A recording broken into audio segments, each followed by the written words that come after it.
Saludos, Masters de Star Wars. Yo soy la sombra del Imperio.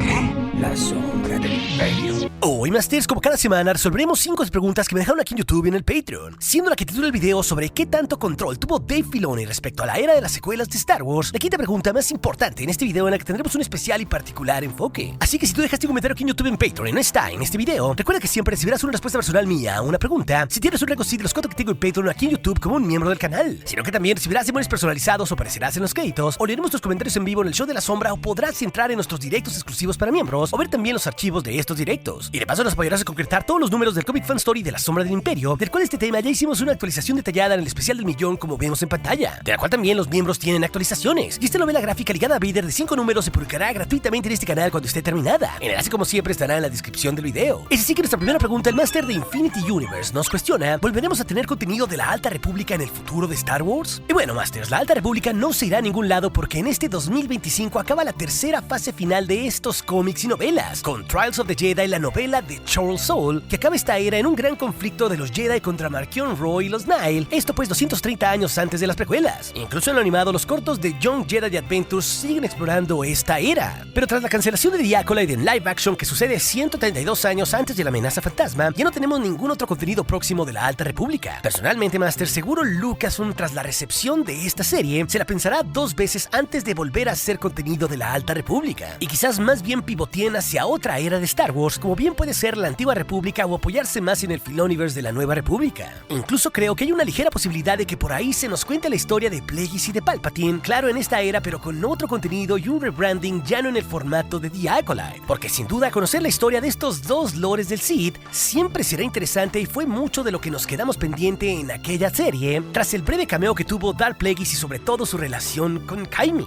¿Conoces la tragedia de Darth Plagueis, el sabio? Es así que nuestra segunda pregunta, el miembro del canal y aprendiz Sith Carlos Salazar nos cuestiona: ¿es posible una reinterpretación de la invasión de los Yuuzhan Vong en las próximas películas? Y de que es posible, Masters, es perfectamente posible, pero de ahí que Filoni y el resto de las cabezas creativas que están haciendo la nueva Orden Jedi vayan a reinterpretar la invasión de los Yuuzhan Vong que vimos en el universo expandido, pues eso es otro cantar ahora en el canon. Vaya, estas nuevas películas que aún no vemos, Masters, podrían tener villanos que aún no dimensionamos y que también fueran distintos a los típicos lores del Sith, sobre todo en una era de la nueva Orden Jedi, que ahí hay todo un terreno abierto para un nuevo villano.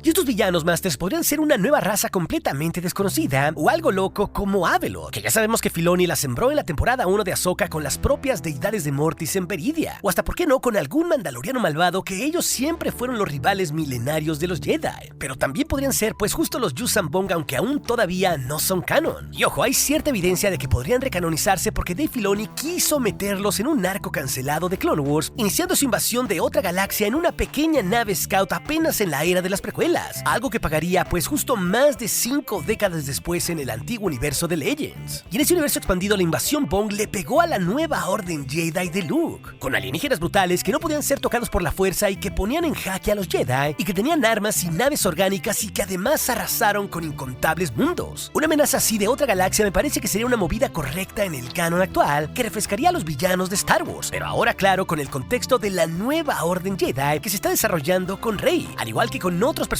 nuevos Jedi y varias películas. Y creo que esto pues es perfectamente posible, pero por ahora, Masters, es muy temprano para ver quién es el villano. Por ahora pues los Vong son una simple posibilidad. Es así que nuestra tercera pregunta, el miembro del canal y maestro de los Sith, José Ernesto de Gamer, él nos cuestiona dónde podemos ver la historia de Grogu y Kelleran tras Mandalorian 3. Y esa pregunta es vital para el futuro del santo protagonista que es el Baby Yoda, tras ese flashback parcialmente inconcluso que vimos en Mandalorian 3 escapando de la Orden 66 y del planeta Coruscant en una nave nubiana de Naboo que perteneció antes a Padme Amidala. Pero creo que su continuación se puede explorar de distintas maneras en el futuro. Lo más probable pues es que esto lo veamos en la película de Mandalorian y Grogu en el 2026, y que ahí pues Favreau y Filoni se guarden la continuación o el final de este flashback que hemos visto pues en distintas partes a lo largo de distintas series, sobre todo para que con este flashback sepamos más de la importancia y del pasado de Grogu en la era imperial. Pero también la otra posibilidad es que puedan omitirlo en esta película y alarguen el chicle, quizás solo contando un fragmento más de este acertijo, así como lo hicieron por ejemplo en el libro de Boba, para así guardarse la revelación final para otro contenido sorpresa en un momento climático que por ahora desconocemos, Masters. Como bien podría ser si hacen una eventual temporada 4 del Mandalorian tras la película, o hasta en el filme final de Dave Filoni en la Era de la Nueva República, donde entendamos por fin todos los hilos en torno a Grogu, sobre su sangre, los midichlorians, la fuerza y lo que ya hemos visto en distintas series como el Bad Batch o el propio Mandalorian, sobre todo en torno a la clonación del Proyecto Nigromante,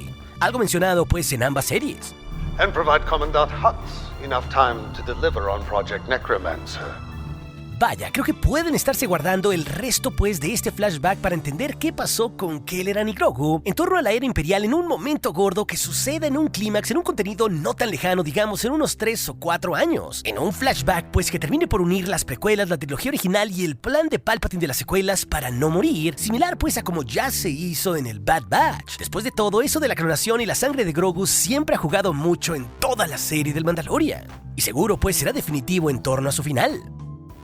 Es así que nuestra cuarta pregunta, el Master Henderson Alvarado nos cuestiona: ¿Leia pudo perdonar a Vader y aceptarlo como su padre? Y primero que nada, Masters, hay que recordar que el verdadero padre de Leia no era Anakin, sino que al que ella reconocía era el senador Bail Organa, el padre que la crió amorosamente en Alderaan por casi 19 años. Después de todo, padre es el que cría y no el que engendra. Pero sabemos, por ejemplo, que en la novela Líneas de Sangre, que Leia como senadora le ocultó a la galaxia su origen biológico, y que tenía todavía un conflicto con Vader y que creía que su padre era Bail, y que cuando esto se supo públicamente unos 6 años antes de las secuelas, para que toda la galaxia supiera que su padre era Vader, eso terminó por destruir su carrera política, llevando también a la galaxia a otra guerra civil, y este sucio movimiento político le impidió a Leia ser la primera senadora, siendo la sucesora de la canciller Mon Mothma. Y ojo que también los recientes cómics canónicos de la batalla de Jakku nos recuerdan que justo tras el festejo en Endor, Leia iría hasta el sepulcro de Vader donde fue cremado y le diría adiós al Sith de una dura manera, diciendo que ella debería de estar con su familia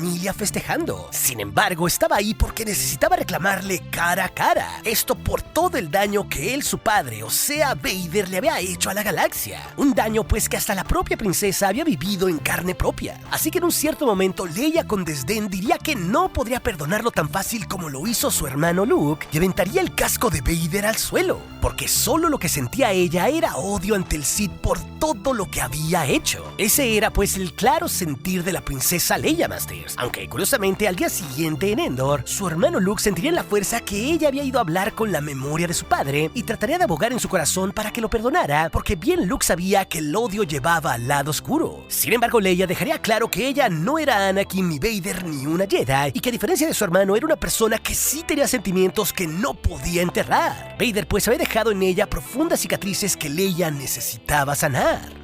Esta sigue nuestra pregunta final que titula el video. El Master Paul Bono nos cuestiona qué tanto control tuvo y tiene Dave Filoni respecto a la era de las secuelas de Star Wars. Y aquí tenemos que dividir esta respuesta, Masters, en dos partes, el presente y el pasado durante las secuelas. Así que primero, hablando del presente de Dave Filoni, antes de hablar de su pasado en su rol durante las secuelas, el buen San Dave Filoni viene ejerciendo por lo menos como CCO o jefe creativo de Lucasfilm los últimos 2 años, alrededor de 2023 a la fecha. Y es muy claro que en la actualidad está conectando en diferentes series y películas de mayor manera la trilogía original con la era de las secuelas. Por eso hemos visto cómo han vuelto los remanentes imperiales que están escondidos al ojo público de la Nueva República, o también el gran almirante Thrawn como un importante alfil, o hasta los Hawks. O que también se ha mencionado el proyecto Nigromante, que tiene que ver con los clones de Palpatine en la creación de Snoke, esto en distintas series pues como Mandalorian o Ahsoka, para darnos contexto del regreso del Imperio, para así convertirse en su poca evolución que es la Primera Orden. Long live the Empire.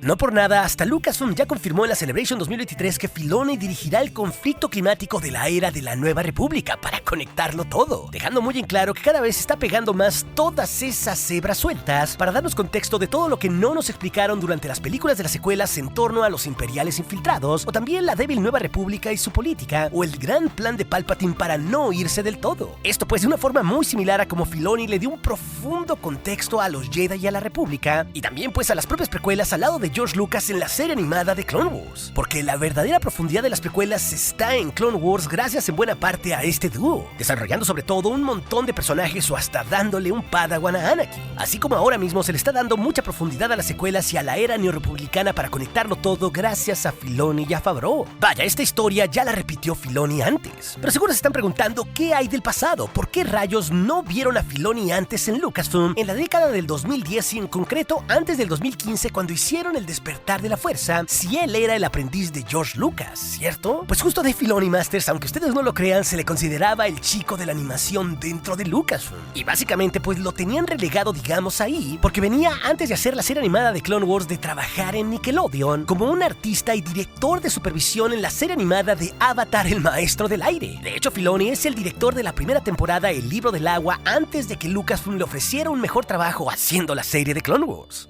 Hay que reconocer pues que Filoni nunca fue un director live action a diferencia de George Lucas o de todos los directores que dirigieron en las secuelas. Él empezó pues en la animación y por eso pues lo tenían, digamos, más encasillado ahí. Claro, cuando se hicieron las secuelas por allá previo al 2015, Filoni estaba haciendo Star Wars Rebels, que se emitió en la televisión de 2014 a 2018. O sea, prácticamente en casi todo el desarrollo de las secuelas, Filoni tenía a cargo la mejor serie de televisión de animación de la saga, que es Rebels. Incluso no nos olvidemos que un tiempo después, hacia 2020, lanzó la temporada final de Clone Wars, que es una absoluta joya en su desenlace, al igual que terminó por producir más cosas animadas recientes como Tales of Bad Batch. Y ojo, que se sabe que durante las secuelas hacia 2014 y 2017 le expresó su interés a Kathleen Kennedy de entrar al trabajo de live action de la saga para volverse director. Esto cuando él era el jefe de Rebels. Y justo Kennedy con su visión lo mandó a investigar y a empaparse más del trabajo que estaban haciendo J.J. Abrams y Rian Johnson durante los rodajes de las secuelas, en concreto de los episodios 7 y 8 de la saga. Algo que incluso está bien documentado en una entrevista que tuvo Filoni con Vanity Fair de por ahí de noviembre de 2019. Incluso se sabe, Masters, que también Rian Johnson, el director de Los Últimos Jedi, animó muchísimo a Filoni a dar el salto de animación a live action para volverse director. Esto como está muy bien documentado en el libro del arte de la primera temporada del Mandalorian.